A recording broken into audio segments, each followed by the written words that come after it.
this video is to relay to you how internalized patriarchy manifests in interpersonal relationships, and to suggest some possible solutions to certain problems.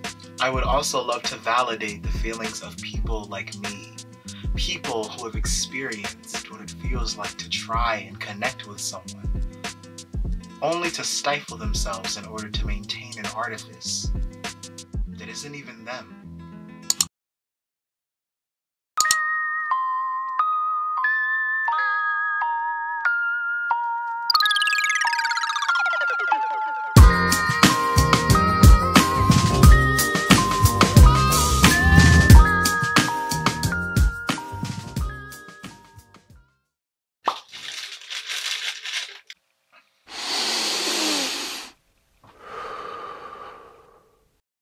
The wounded child inside many men is a boy who, when he spoke his first truths, was silenced by paternal sadism, by a patriarchal world that did not want him to claim his true feelings.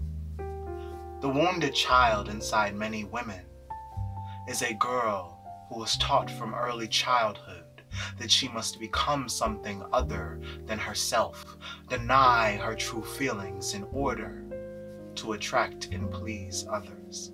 When men and women punish each other for truth-telling, we reinforce the notion that lies are better.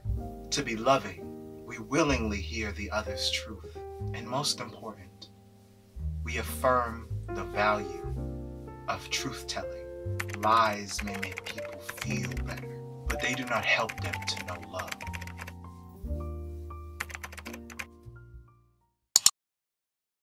Bell hooks will hook you, won't she? In a society of people raised to conform to expectations, whether they be gendered or racialized, lying to ourselves has been normalized in order to maintain normalcy.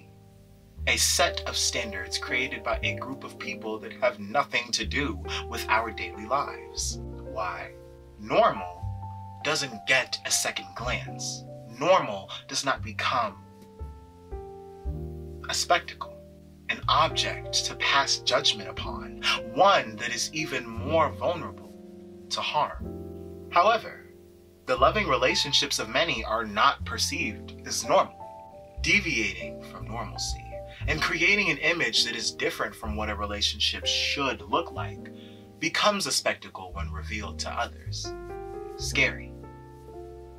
Now, I'm going to have to try and convince you to love deeply and freely anyway. Woo!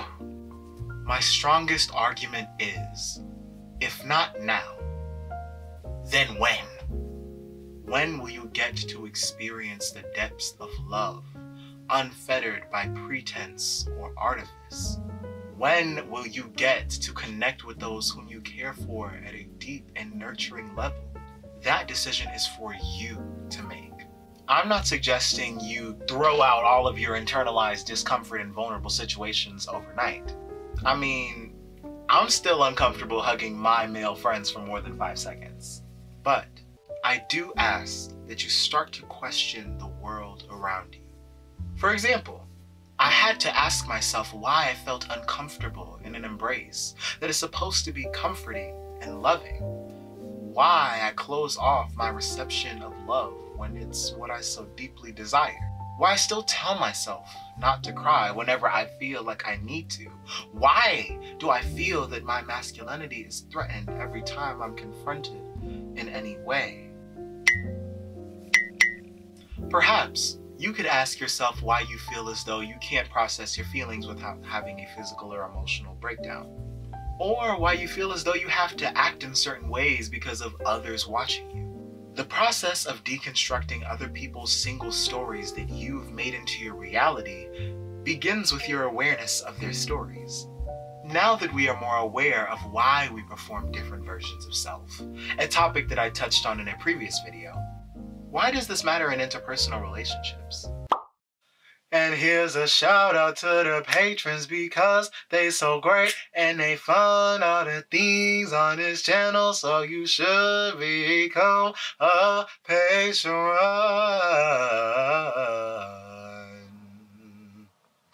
Shout out to Stephen Webster, Art of Paya, Color Mine, and Herbert.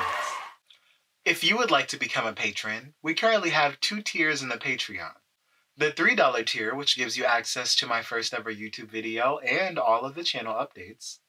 And the $7 tier, which gives you access to the Things I Want Y'all to See series, a series of creative outtakes and bloopers in which I share things that I did not want y'all to see in the main video.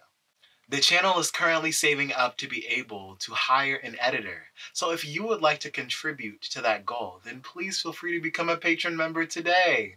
Now, let's get back to the video. I am of the firm belief that 2 whole beings coming together in any sort of relationship make a different entity. That entity, to me, is what a relationship is. However, when we enter relationships with lies intruding on our whole beings, the entity created is not one of joy and reverie. It's one of anxiety, an emphasis on outside expectation. I've lied and said I was okay when I really just needed some help or some rest. I've lied to myself with my actions and tried to force myself to participate in activities that I did not want to participate in, under the guise of trying them. In the end, I never left the activities feeling as though my relationship with the parties involved was strengthened. And that's the thing. I had done these things in order to prove not only to others, but to myself that I am worthy of love, respect, and opportunity. The problem with that is, I have always been worthy, and I will always be worthy, whether others agree with me or not. And the same goes for everyone else.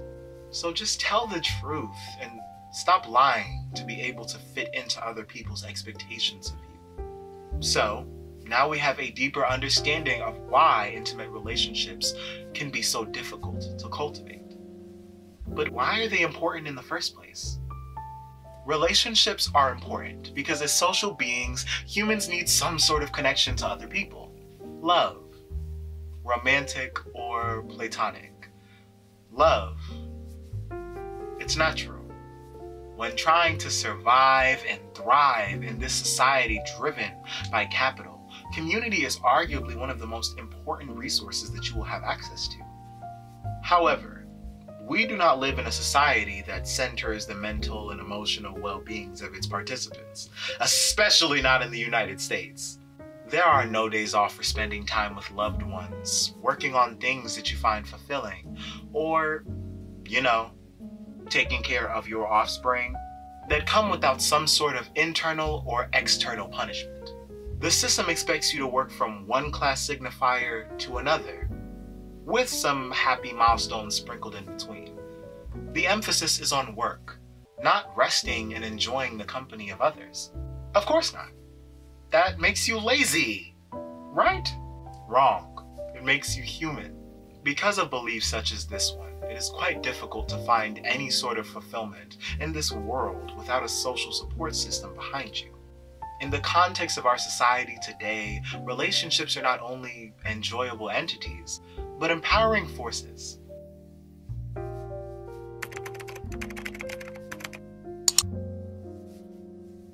To return to love, to get the love we always wanted, but never had. To have the love we want, but are not prepared to give. We seek romantic relationships. We believe these relationships, more than any other, will rescue and redeem us. True love does have the power to redeem, but only if we are ready for redemption. Love saves us, only if we want to be saved. This is the part where I acknowledge I only have one experience as a racialized Black man. Remember when I referenced participating in things I didn't actually want to participate in? I was talking about basketball.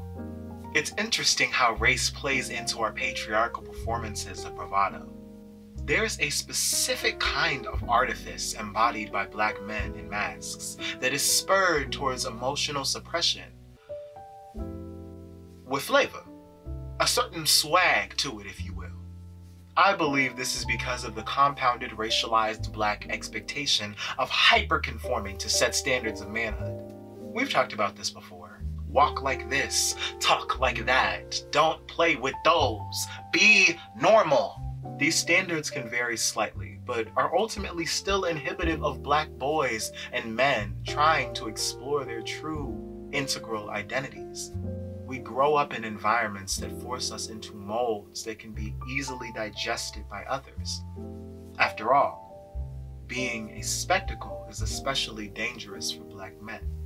Historically, black men have been, let's just say, put in their place, bug broken, if you will, for expressing the fullness of their humanity in any way that didn't serve white supremacist or capitalistic goals. The research for this video has helped me understand why so many black men take sports so seriously. It's a space in which they can express that fullness, affection, and passion, their humanity, without definitive judgment. It's a safe space, which is ironic considering that there's so much raw and volatile emotion being showcased. I wonder what it will look like when black men treating their relationships in the same way is normalized. Speaking of misogyny and other outward manifestations of toxic masculinity, it's important, while examining the ways in which they affect relationships, that we incorporate the perspectives of the people affected by the actions of black men and masculine representing people. So I've decided to incorporate the perspectives of a few of my fellow creators before I end the video. They discuss how they've been affected by both the systemic inclinations and lucid choices of black men in relationships. Here they are. If you just so happen to be more of a fluffy person, like say you don't have a six-pack abs, or you don't drive a certain type of car, look a certain type of way, or aren't in a certain social circle, or masculine enough. That's a huge one. There are other black gay men who will not date you for those very shallow reasons. The romanticization of exotic black femmes due to their partners being signifiers of status, due to them needing to look like they have certain kinds of capital. They need to be providers, and in this society, they need capital in order to do so. A black man being with a white woman or any non-black woman has become synonymous with the financial capital of the black man. Why? Because of whiteness superseding. They go out of their way to devalue black women and femmes because what they have been told is that what's right is white.